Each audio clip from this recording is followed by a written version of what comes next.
Alright guys, so I'm gonna try to do this. Yeah, it was like a zombie soul. So obviously this is our blue team and this is our red team in this. Um, I don't necessarily know how this draft went, but I'm trying to do this for Jacob's thing. So the idea is, how does Syndra approach this fight, right? So we're also expecting that Mega Gnar right here is just full, or like he's gone Mega and he just gets it. So when you have a Gnar comp, everything really depends on Gnar. Even though we're focused on like Syndra here and how she approaches this fight. Um, from this, also Zed's positioning here is fairly bad in my opinion. Zed should be over here on a flank, and we also don't know if there's like any wards anywhere, right? So uh, that's the one thing that we don't know, but Zed should not be here. I can understand why he wants to be here, at least in this picture, but I think he's better suited over here because his whole thing is to get onto these two carries, right? Lee Sin being in this is fine. Gnar should also be looking for a flank, so like if he was here, that's fine. Um, so it's a little bit harder because when you think about your champions overall, you kind of want to think about like who outranges the other comp. And in this case, blue team outranges. Why?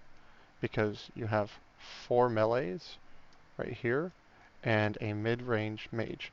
You have that mid-range mage here, and then you have 3 melees, and then you have an AD carry. Now, also depending, because it is Aphelios, you want to know on what guns he has and such. Outside of that, Syndra can never be in a place. She operates just like she would normally. Um, is still given all that stuff. So she doesn't want to be in engage range or flash engage range of these two. But they also, apparently, you have to pretend like this dragon's not here right now. From what Jake was telling me, it's before the dragon. So you're looking to fight before the dragon. So with Megabar timing being up, Gnar is going to want to, if he has flash, try to get on one of these two carries as well.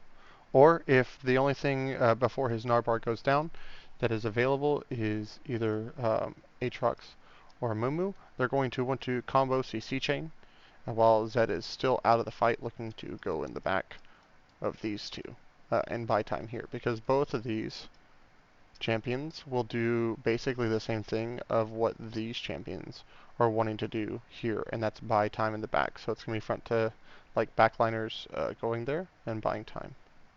Syndra, in the meanwhile, should basically just be looking to combo up with Leona. And if it's before the dragon, you don't need to take a full-on fight. Zed doesn't even need to commit, uh, which is why he's trying to play out of vision. But if Amumu is right here and he's overextended, Gnar can easily go in. They get a kick, a solar flare into this, and a walk up with a follow-up stun. Um, and the only thing after that point is that there is a Aatrox who is threatening, but the moment Aatrox goes forward, Zed goes into the back line, and then Braum has to play protection for this guy right here, as long as he doesn't have like, this guy that can't have exhaust, or if he does, that's fine. You get it out of him, jump back to where you were. Uh, if Lee decides to go in, he can also save kick because he doesn't need to expose it just quite yet from the original positioning, right? So these are some things that are happening, but like there's a bunch of um, micro things that can obviously happen. But if Amumu is here and he's posturing forward, as long as she stays outside of the stun range of his ultimate and they layer CC correctly enough, then that's fine. Zed is here as a not necessarily what type of term to use, but he is an unseen threat. The unseen blade is the deadliest. Haha, Kappa 123 XD. Um, but his main focus is here. Yeah, if you want to get the kill on the jungler, that's fine, and everyone just goes in, right? But I think the overall objective, if it's before the Drake is up, you want to make a pick. You have the tools. He's in Mega, right? Follow up E-stun, and then you don't, like, then that's it. You should be looking to get Drake after this. So that's my take on this from the side of Syndra. She approaches it just like any uh, natural mage would in this scenario. She has to play at her EQ range at all times and away from the engage range, which is really, at this moment, only Aatrox, like Flash EQ, or a Mumu with a Q Bandage Toss here, because if like he hits this, and then she's within stun range, and he can follow up, he'll be able to buy time. Zed is still looking at dealing with these two, and then Lee, because if he's buying time here, and it's just a Mumu, there's not enough burst to take him down, but he will get him very low, so maybe Lee can either come this way, or he buys time and wins the fight on the other side. So that's the way the cookie crumbles here for me.